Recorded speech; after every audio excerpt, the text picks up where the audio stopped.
டே, என்னடா நீ பாட்டுக்கு இடிச்சிட்டு போற, ஒரு சாரி கூட கேட்காம? நான் இதுக்கு சாரி கேட்கணும்? நீ தானே இடிச்சா?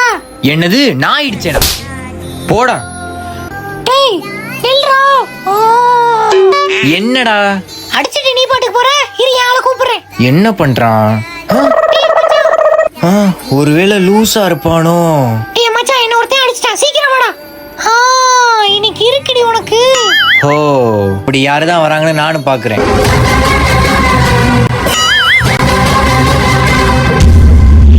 இவனுக்கு வெயிட் பண்ணதுக்கு சும்மா இருந்திருக்கலாம்.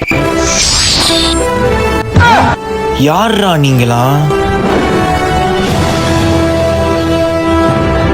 ஓ, புரிஞ்சிருச்சுடா உங்களை எப்படி டீல் பண்றதுன்னு. அண்ணா அண்ணா சார்ண்ணா சார்ண்ணா, அண்ணா மன்னிச்சிருங்கண்ணா, பயமா இருக்கலாம். அந்த பயம் இருக்கட்டும்.